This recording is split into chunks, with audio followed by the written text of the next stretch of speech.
We'll turn now to our next panelist, Mr. Jaskaran Sandhu. Would you please describe your community or communities? Yeah, look, the Sikh Canadian community acts as almost a beacon on the hill for other Sikh diaspora communities around the world. The community in Canada is about 1 million strong at this current juncture, and that makes it the largest concentration of Sikhs outside of Punjab, which is considerable when you also consider the fact that Sikhs in Canada make up over 2% of Canada's population. And I stress that point because as a proportion, that's greater than the Sikh population in India, which comes just around or shy of 2%. Sikhs are a part of Canada. This country is theirs. They have come here in mostly 3 waves of immigration. The first and foremost happened over 100 years ago as pioneers to this country, mostly through Western Canada. And you have communities in British Columbia, especially around the Lower Mainlands, but also in the Okanagan, as far up as Williams Lake and beyond, that have been there for many generations. You also have a sizable Sikh community that came during the 80s and 90s. And this is important to remember for the points that we'll be making later. That the 80s and 90s saw Sikhs come here as they fled persecution in India. That was the time of the Sikh genocide, when India was attacking and killing not only Sikhs, but also their institutions. And forms a large part of the Sikh diaspora that you see today. The population from the 80s and 90s settled across the country, but that is when you started seeing a lot of Sikhs settle down in places like the Greater Toronto Area, Brampton, as well as other parts of the country. The third wave, which we're probably currently going through right now, is a Sikh population that's coming via things like the point system, international students, which is a pretty large body that have added to the tapestry that is the Sikh diaspora. The Sikh community has been incredibly successful. It has established itself across many different industries, industries that are critical to the success of this country. It has made significant cultural impact. Just the other day, a Punjabi Sikh artist won a Juno Award. That again is a testament to the impact the community has culturally as a soft power emanating out of Canada. And probably most importantly for the dialogue and the conversation we're having here today, it has immense success in politics. I think we can be very frank about that. We have over a dozen MPs across party lines. Your leader of the opposition party, the NDP, comes from the Sikh community, is visibly Sikh, practices it as an Amritdhari Sikh or an initiated Sikh. You have ministers within the Liberal government, at one point 4 ministers from the Sikh community. Mr. Prime Minister Trudeau at one time famously said, "I have more ministers than the Modi government does from the Sikh community." And again, we'll touch on that a little later because that probably caused some of the backlash that we're seeing from India, but it ties into a lot of other things. The Sikh community also enjoys senior posts in the Conservative Party. For example, the deputy leader of the Conservative Party at this time is also a visible Sikh. And that also trickles down to other levels of government. Provincially, you see Sikhs succeeding in many different provincial parties. You see them succeeding at municipal politics. In fact, the mayor of Edmonton and the mayor of Calgary are both Sikhs. So the Sikh community has definitely punched above its weight politically. The other thing to remember about the community is, just like any other community, and I think this will be true of my friends here sitting alongside me, that there's a diversity of thought within the community. The Sikh community, I think, differs from other communities that hail from the Indian subcontinent and that it is ethnically homogenous. The community, like myself, is almost entirely Punjabi. There are obviously other groups, but it very much is a Punjabi Sikh community here in Canada.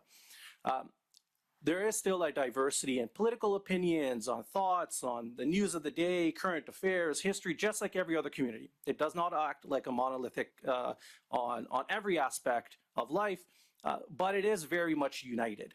It is a community that mobilizes together, that works with one another, and that shares in one another's successes. And I think that's a really bright spot about the community.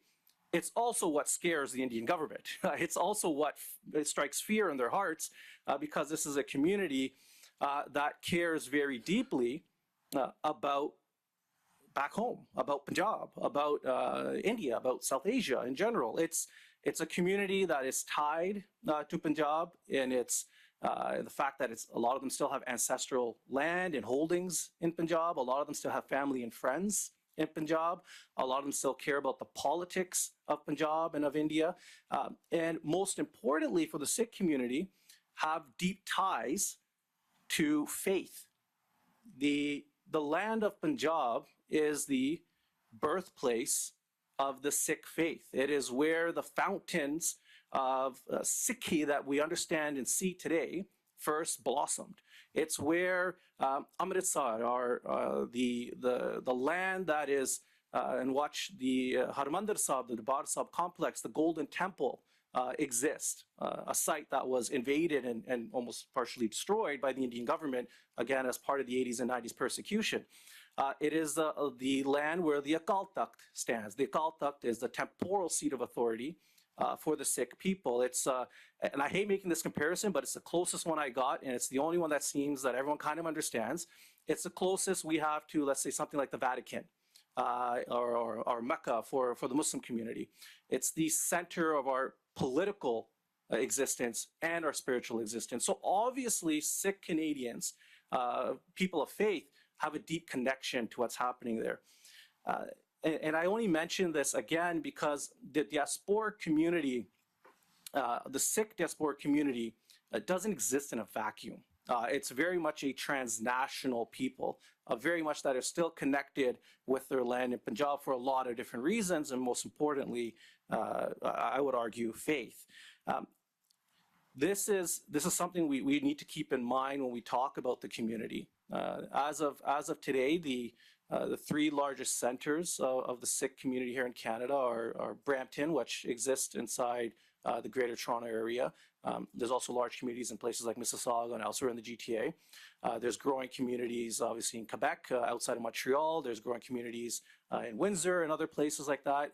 Winnipeg has a growing community. The second largest community, though, after Brampton is in Surrey, in the Lower Mainlands, and adjoined with that, Abbotsford and Delta obviously have very large communities from the Sikh people.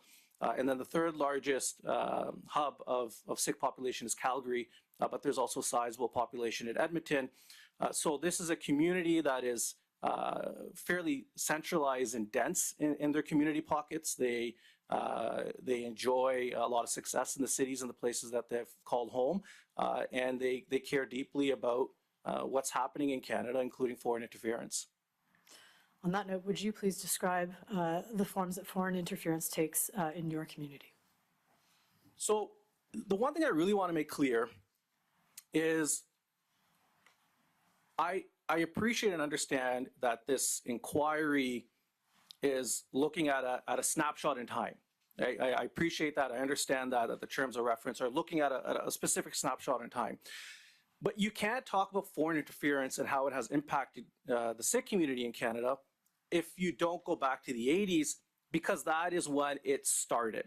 The Sikh community has been facing transnational repression in clear terms since the 1980s.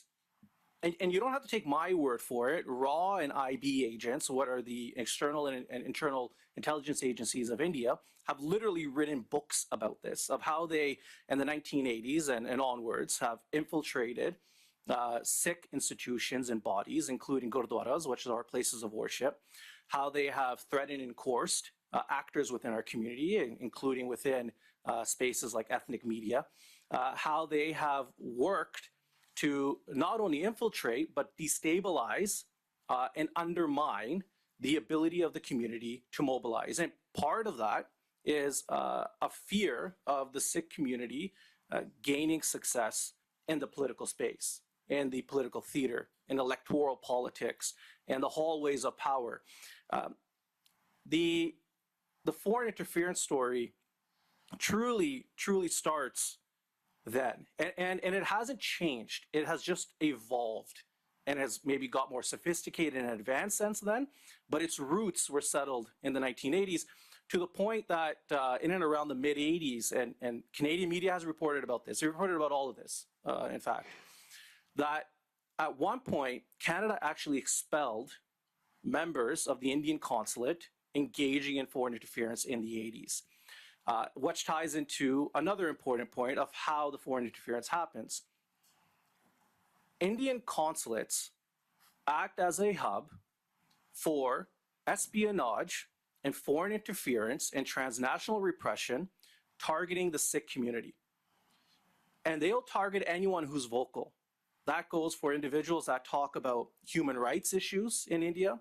That goes to people talking about historic and existing democratic backsliding in India, one of the fastest autocratizing nations on earth. That goes to people who talk about local issues and political issues in India. And it goes to people who talk about Khalistan or Sikh sovereignty issues. They'll target everyone. And they'll target them for various reasons, again, which we'll talk about when I think we handle the third question about what the impact is. The point is, though, the consulates are a hub for this activity. And the consulates are made up of, in large part, raw agents and IB agents. They have stationed in Canada intelligence officers whose sole purpose is to monitor and target the Sikh community. Now, how they do that and what forms that can take, we saw that in the 80s and we see that continue today, is things as simple as visa denials. Good luck visiting India. Now, you may ask, well, why does one want to visit India, or why would one want to go there? And I go back to my initial answer to your question about what the community makeup is. If a Sikh, and I really want people to really understand this of how frustrating this is as for someone from the Sikh community. If a Sikh speaks about a Sikh issue that is important to the Sikh community, that is not controversial within the Sikh community, which is a conversation that we're allowed to have as a people, and the debates we're allowed to have as a people, we risk having our visas denied to visit our religious and ancestral homes in Punjab. What other community would experience that type of heavy-handed transnational repression and foreign interference for merely practicing, and I'm going to stress this point, merely practicing legal, protected charter rights and international norms? This is something as crazy as, let's say, folks in the Catholic community having debates about issues that are hot topics within the community that don't align with maybe what the Vatican's saying and are now barred from entering Italy or Vatican City. That is literally what is happening to the Sikh community. And it goes on across a whole host of different issues. So that's one way the consulates do it. And that's one reason why they have agents within their consulates. Other forms that foreign interference take, and this is definitely a popular one nowadays with the advent of social media and everything else that comes with it. It's probably going to get scarier with AI, as we're already seeing. Deep fakes are very easy to do, and there's been advancements in that already in the last week. Disinformation is a critical tool in amplifying and escalating foreign interference against target communities. And this is true for the Sikh community. It is true for my friends here in the communities that they come from.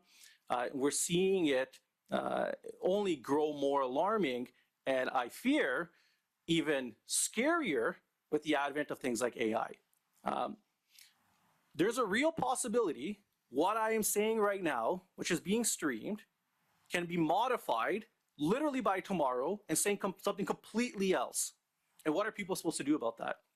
Now, India is seen, and again, this is something, you don't have to take my word for it. This has been reported by international media from the likes of BBC. It's been documented by major institutions that look at these issues, like the EU Disinfo Lab. It has been examined by the Fifth Estate recently. The CBC launched a documentary that was in fact banned in India after it came out. India is a hub for global disinformation. The ability for India to spread disinfo is second to none. And they will target everyone and anyone that they see as a threat to their interests. And it just happens to be that the Sikh community is at the top, or almost at the very top of the communities they target. And what does that disinfo do? That disinformation, in the case of Canada, maligns the Sikh community, undermines the Sikh community. And again, when I say Sikh community, I'm talking about the Sikh Canadian community. I'm born and raised in this country. I'm born and raised in the city of Brampton, spent my whole life there. We're Canadian, right? I grew up playing street hockey on my court, shouting car every time something drove by, and then we get right back to it. We grew up on pads, wearing goaltending pads. Patrick Raw was one of my favorites, him and Felix Potvin. We used to play with pads one size too small. My knees are a mess. They still are. We are Canadian. We're Canadian as maple syrup. We are Sikh though as well. That faith is very important and integral to my identity. We're also Punjabis. That history, my ancestors who fought day and night and martyred and achieved martyrdom at various points of our history, so that I can sit here and speak to you as a Sikh, is very important to me. But what's happening is we're getting targeted by disinfo. We're getting maligned. We are victims of lies. We are the victims of an attempt to foster discord in our communities, to polarize our communities. And I'm talking about multiple diaspora communities that come out of the subcontinent. In a way of building this, a term that's often used in the Indian context of communal tensions, right? This tensions between different communities, whether it be the Sikh community, the Muslim community, the Hindu community, and what have you. This is discord and tensions that are being exported out of India and undermining our communities and institutions here in Canada. That's incredibly dangerous, especially if you understand what's going on in India. So that disinfo happens via social media. And Your Honor was asking about, what type of platforms that happens on. In India's case, there's two avenues in that disinfo is spread. One is WhatsApp, which is more internal community facing. Ethnic media. There are some ethnic media outlets that are known to be very close to India and the consulate and have different reasons why they might comply with demands from Indian government or Indian government officials. That happens in Indian national media.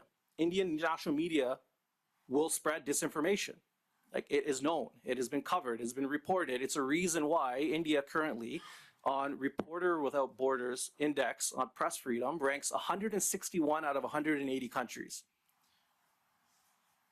Now, human nature being what it is, those numbers don't mean much unless you anchor with something.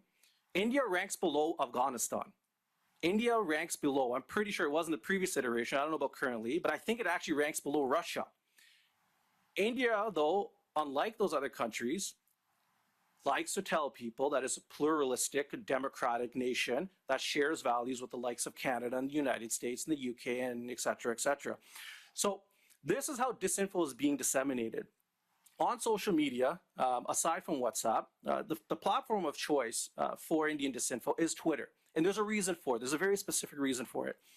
India understands that Twitter is where your politicians are sitting, your decision makers are sitting. India understands that journalists sit on Twitter.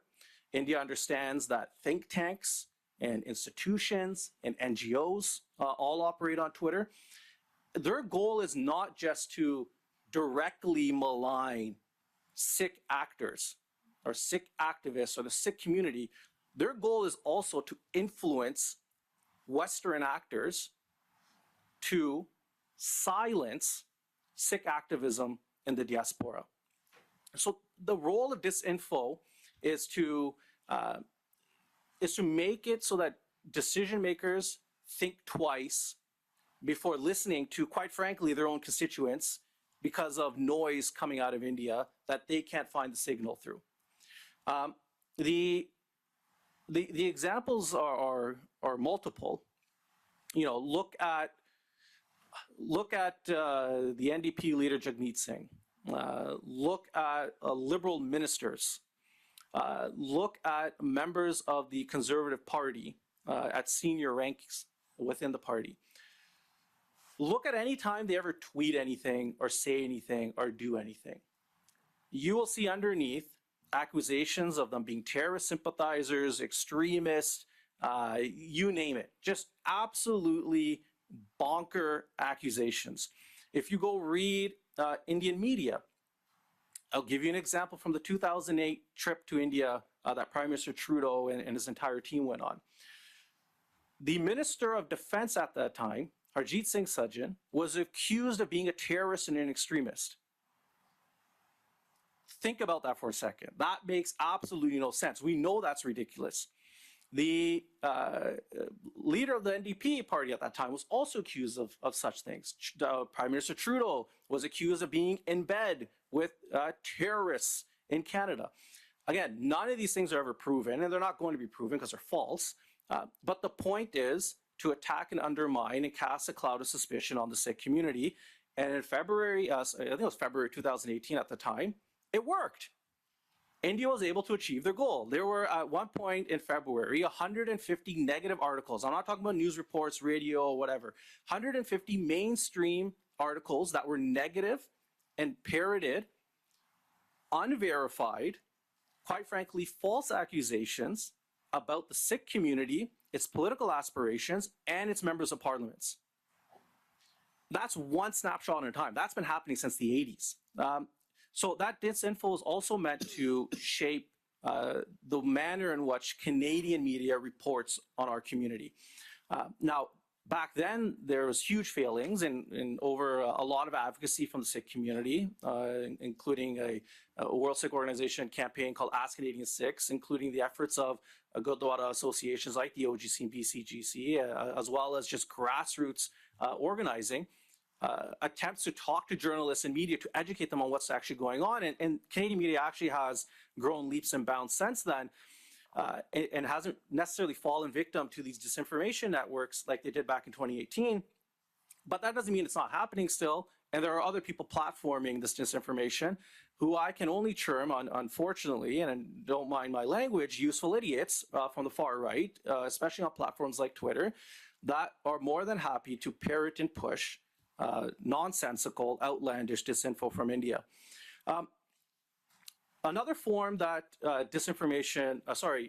foreign interference happens is through proxies. And we've heard that term used here quite a few times. There are organizations and groups that are close to either the government of India, that are either close to political parties in India, primarily at this time, just because they've been in power for a while, the BJP, or are close to the consulates that are used for various tools of foreign interference, or various methods of tools of foreign interference, sorry. They're used to lobby government of India interests. They are used to support and fundraise political parties. They are used, and I'll get to this as well, they're used to gatekeep the community from decision makers and politicians. And quite frankly, they're used in nominations and leadership races to funnel membership and cash to candidates of their choice that will propagate and uphold, in this case, government of India interests. Watch typically is targeted towards the Sikh community that has a history of raising grievances with the Indian state, whether it's because of the Sikh genocide, whether it's their rights to self-determination, or whether it's to various human rights or other causes. including, and we'll get to this when we talk about impact, extrajudicial actions by the Indian government.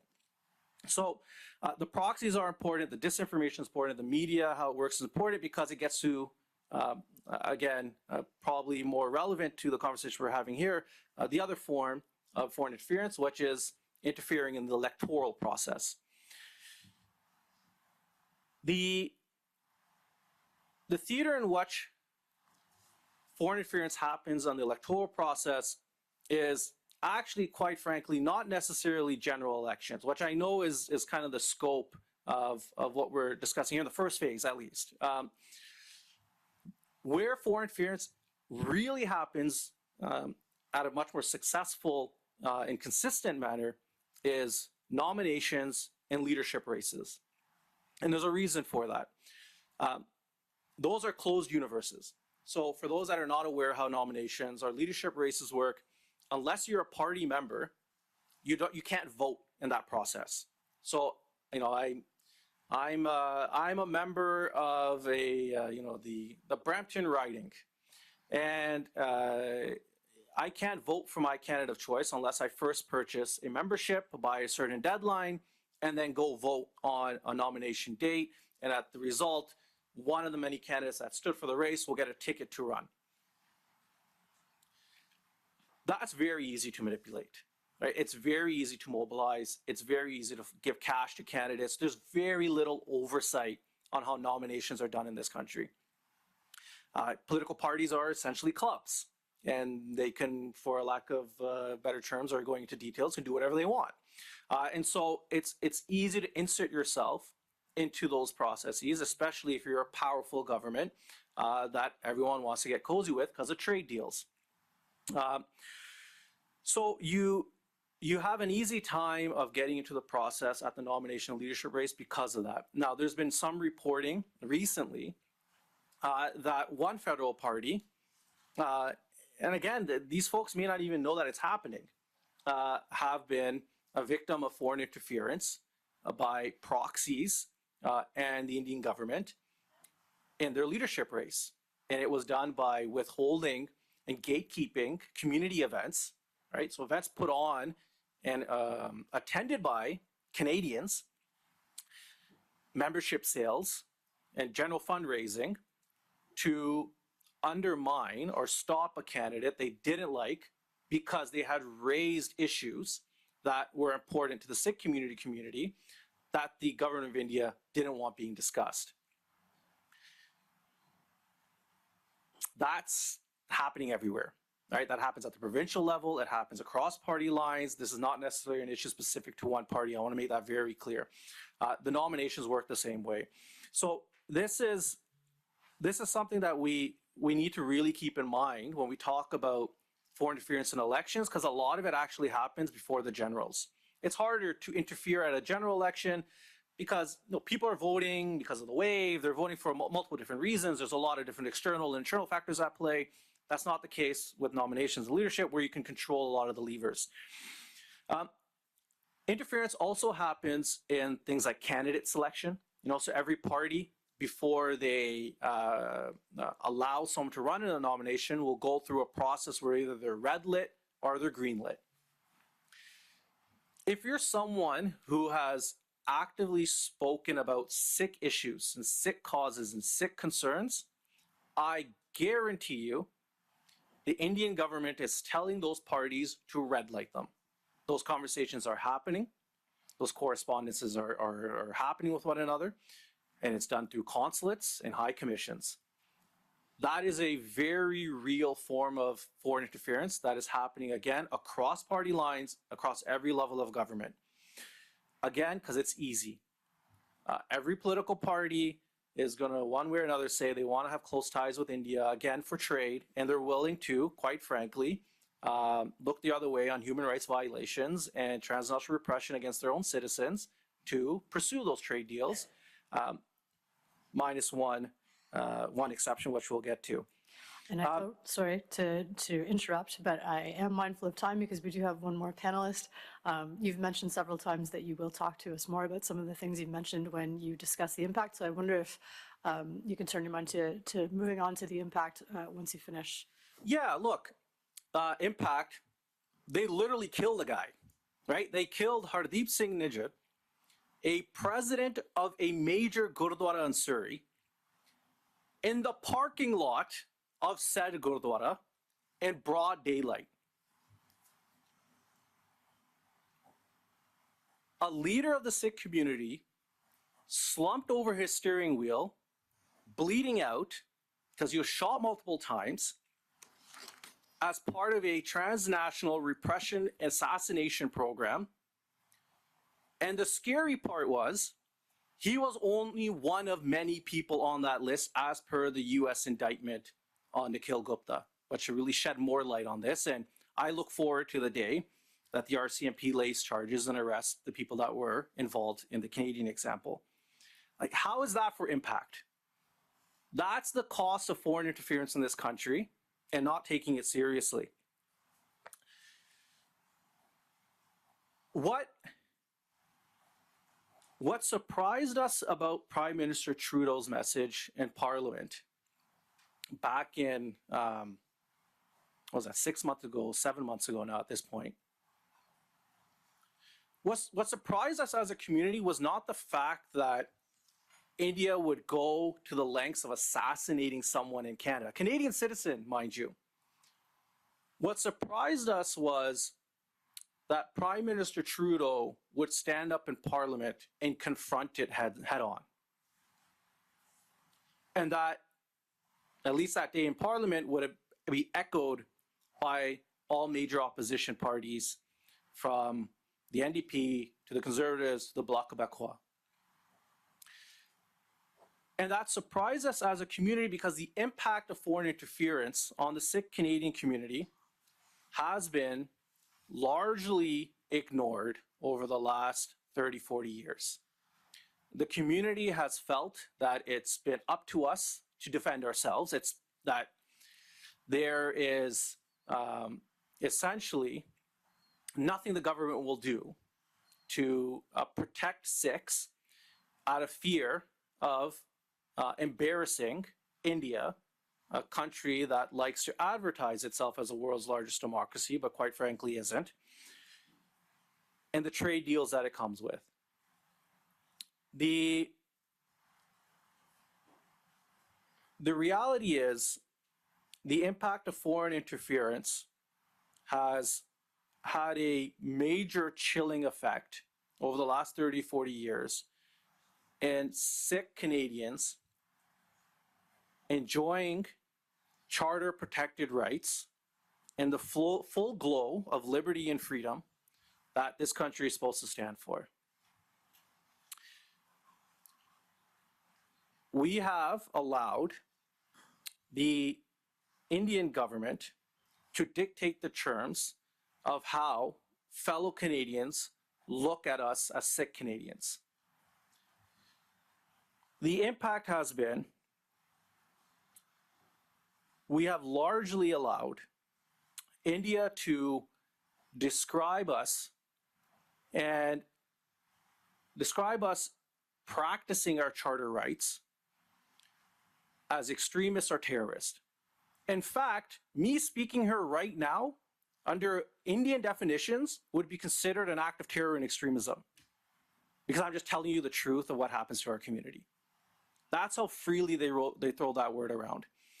And the impact of that is not just a chilling effect within the community, but casting a cloud on the manner in which government officials, party members, MPs, agencies talk to us and deal with us. Because they don't want to be caught up in the whole disinfo networks. They don't want to get the gatekeeping from proxies of the consulate. They don't want the angry phone calls and meetings that the consulate will ask for, because, again, the reputation on the Hill is India's a very insecure country and throws a storm about everything. The reality is that that is what the impact is. Aside from the community and the chilling effect it has on us, it has also led the government to make some really profoundly problematic decisions. Because of the disinfo that was being leveled against its MPs and the community back in the 2018 trip that Prime Minister Trudeau took, Canada, at the end of it, signed a document which was hailed as a major policy victory for India. They signed what was a security sharing framework with India. And I'll tell you right now, the only community that India cares about is the Sikh community. So essentially, as far as the Indians are concerned, they are working with Canada to spy on us, conduct espionage, but to use and fish for information so that they can harass and bother not just activists that may be operating out of Canada, but their families and loved ones back home.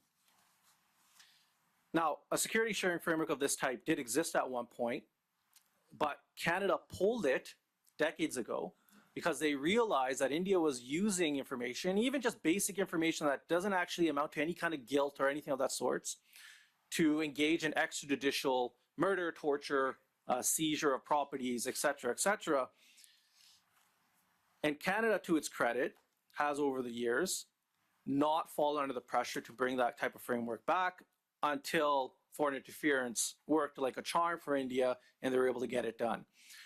It has dictated the type of people that run for positions of like MP or MPP or whatever, or MLA in this country. It has stopped certain folks from engaging or speaking freely about issues because of the fears of the retribution. India has effectively exported autocratic, despotic, extrajudicial measures that are normal in India to Canada. That is what we have allowed. And the murder of Bhai Hardeep Singh Nijjar is just one really drastic example of that. May not be the last one. Now, aside from the community, the impact is that it undermines the ability of our community, of Canadians, to make free decisions that are not tainted by foreign interference. It stops Canadians from engaging with their democratic institutions without the stain of disinformation and misrepresentation casted from India. It robs Canadians of making really informed decisions because of the type of attacks that are being leveled against the Sikh community.